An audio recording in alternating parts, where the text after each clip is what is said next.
It was May of 1993. The small town of West Memphis, Arkansas, was a place where everyone knew everyone. Quiet neighborhoods, working families, and children riding their bikes until dusk. That was the rhythm of life here. But beneath that calm exterior, the community was about to face a storm unlike anything it had ever seen. The day began like any other, with the sound of lawnmowers, barking dogs, and the hum of the highway cutting through town. But by evening, that sense of routine had vanished. 3 young boys, Stevie Branch, Michael Moore, and Christopher Byers, had gone missing. They were last seen riding their bikes near a patch of woods known locally as Robin Hood Hills. First, no one panicked. Maybe the boys were playing late. Maybe they'd gone to a friend's house. But as the sun dipped below the horizon and parents began calling each other in desperation, the truth set in. Something was terribly wrong. Police officers, neighbors, and volunteers searched through the night. Flashlights cut through the trees, voices called out into the darkness, and a growing unease spread through the community. The next afternoon, the search led them back to Robin Hood Hills, and there, in the murky water of a drainage ditch, they found what everyone had feared. The discovery sent shockwaves through West Memphis. The boys were gone, and suddenly, every parent locked their doors a little tighter. Every stranger was viewed with suspicion, and every whisper of rumor carried the weight of fear. News spread fast. Reporters descended on the small town, cameras flashing, microphones pointed at crying parents and shaken police officers. The story wasn't just local anymore, it was national. Within days, West Memphis became a symbol of tragedy and fear, and the question on everyone's lips was the same. Who could do something like this? With little evidence and growing pressure to make an arrest, investigators began to look for an explanation, something that could make sense of the senseless.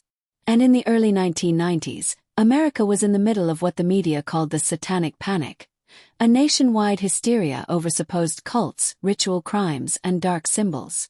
So when officers learned that a local teenager named Damien Eccles, dressed in black, listened to heavy metal, and read books about magic and the occult, they thought they had found their lead. Damien was just 18. He lived on the edge of town, poor, misunderstood, and already considered strange by many in the community. He spent most of his time with 2 friends, Jason Baldwin, 16, and Jesse Miscarriage Jr., 17. They were quiet, awkward boys who didn't quite fit in. But soon the town would know their names for all the wrong reasons. As the investigation intensified, police interviewed dozens of people. Rumors turned into facts, and fear began to replace reason. Within weeks, the narrative had shifted, from the search for an unknown killer to the hunt for 3 supposed teenagers practicing satanic rituals in the woods. Under pressure to solve the case, investigators zeroed in on Damien and his friends. It wasn't hard to see why. Their clothes, their music, and their interests didn't match the small-town norm. To many, they looked like the villains in a story that desperately needed closure. But behind the scenes, something wasn't adding up. There was no physical evidence linking them to the crime. No fingerprints, no DNA, no witnesses. What emerged instead was a series of statements, coerced confessions, and a growing media frenzy that painted the teenagers as monsters before they ever stood trial. The case was about to become one of the most controversial in American legal history, a story of fear, bias, and justice questioned. And for West Memphis, the real nightmare was only beginning. Days turned into weeks, and frustration grew inside the West Memphis Police Department. The community demanded answers. News stations aired nightly updates. The town's sense of safety had been shattered, and the pressure to deliver justice was relentless. Then, in June 1993, police brought in 17-year-old Jesse Miscarriage Jr. for questioning. Jesse had an IQ of around 70, classified as borderline intellectual disability, and was known to be easily influenced. The interrogation lasted more than 12 hours. Only a small portion was recorded. What emerged from that session would become the cornerstone of the prosecution's case. Jesse confessed. He told police that he, Damien, and Jason were involved in the boys' deaths. He described events in vague, inconsistent terms, sometimes mixing up details, times, and places. Still, investigators took it as proof. They finally had suspects. Within days, all 3 teenagers were arrested. The headline flashed across newspapers: "Teen Satanists arrested in child murders." The narrative was sealed before the trial even began. But almost immediately, cracks appeared in Jesse's confession. His story changed several times. Key details didn't match physical evidence or witness timelines. Even the time of the alleged crime didn't align with when the boys were last seen. Still, the confession was enough to satisfy public outrage. As Damien, Jason, and Jesse sat in jail awaiting trial, the town's fear deepened. Parents whispered that evil had been living among them. Churches held prayer vigils. The idea of a satanic ritual killing consumed public imagination. Few questioned whether the confession was true. They just wanted closure. Meanwhile, defense attorneys began to uncover troubling inconsistencies. The police had failed to record most of Jesse's interrogation. Witness statements that didn't fit the prosecution's story were quietly set aside. And the evidence, or lack of it, raised more questions than answers. Still, in the eyes of many, the teenagers looked guilty. Damien's dark clothing, his fascination with horror fiction, and his defiant attitude during interviews painted him as the ringleader. Jason, quiet and loyal, stood by his friend. Jesse, confused and frightened, found himself at the center of something he barely understood. When the trials began, they became spectacles. Reporters filled the courtroom. Cameras panned over tearful families and solemn jurors. Prosecutors presented the case as one of ritual violence, fueled by evil beliefs and teenage rebellion gone mad. The defense argued there was no solid evidence, only fear and assumptions. But fear is powerful and it can drown out reason. As closing arguments ended, and the jury deliberated, the fate of 3 teenagers hung in the balance. When the verdict came, it felt final. Jesse Miscarriage was sentenced to life plus 40 years. Jason Baldwin received life without parole. Damien Eccles, the supposed leader, was sentenced to death. The courtroom erupted. Some wept in relief, others in disbelief. And outside, the media declared victory for justice. But for years to come, many would ask the same question: was justice really served, or had fear condemned 3 innocent boys? Years passed. The case of the West Memphis Three faded from the front pages, but it never disappeared. For some, it was a closed chapter, justice served. For others, it was a haunting reminder of how fear could cloud judgment. In prison, the 3 young men grew older, but their stories remained intertwined. Damien Eccles spent his days on death row, confined to a small cell, studying religion and philosophy to keep his mind alive. Jason Baldwin read constantly, refusing to lose hope. Jesse Miscarriage struggled to understand how his own words had sealed their fate. Outside prison walls, whispers of doubt began to spread. Legal experts, journalists, and filmmakers started to question the evidence, or rather, the lack of it.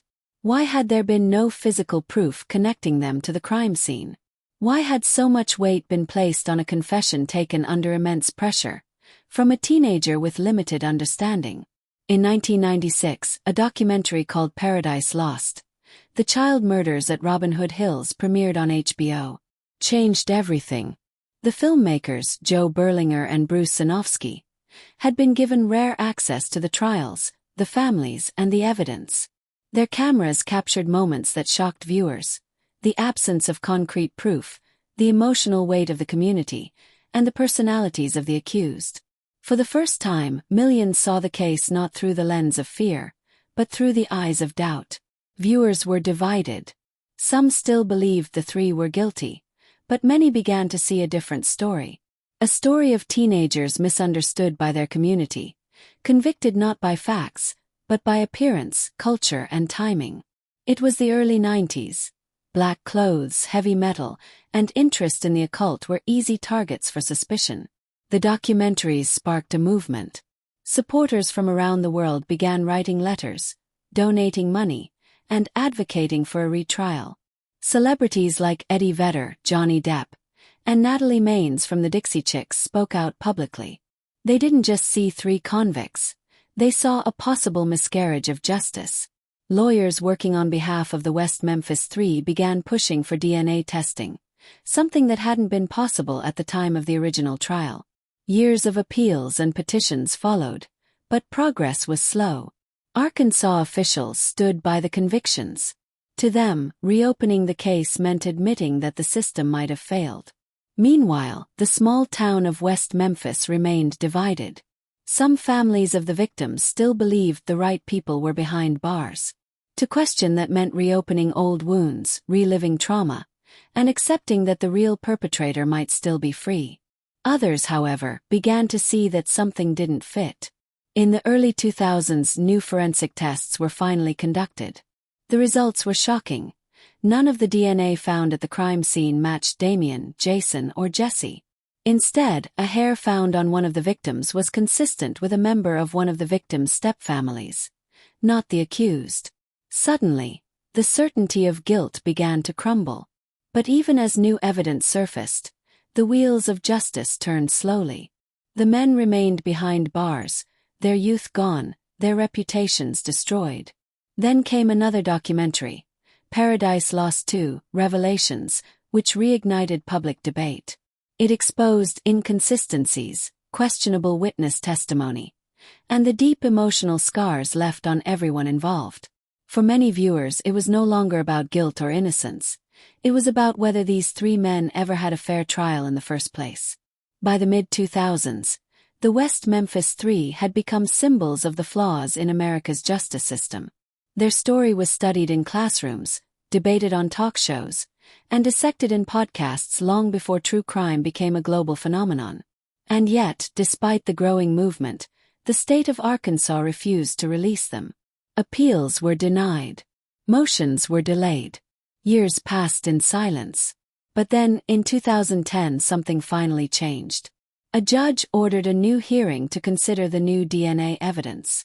For the first time in nearly 2 decades, it seemed like hope might return. By 2011, the story of the West Memphis Three had spanned nearly 2 decades. The men who entered prison as teenagers were now in their mid-30s. The world outside had changed, but inside time had stood still.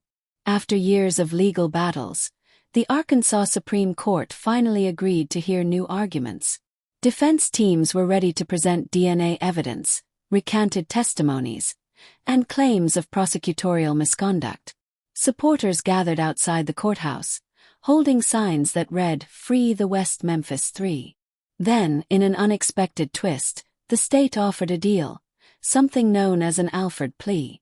It allowed the 3 men to maintain their innocence while formally acknowledging that prosecutors had enough evidence to convict them. In exchange, they would be released immediately. It was a strange compromise. Justice without closure. For Damien, Jason, and Jesse, it meant freedom but not full exoneration. For the families of the victims, it meant the case would never truly be resolved. On August 19, 2011, after 18 years behind bars, the West Memphis Three walked out of prison.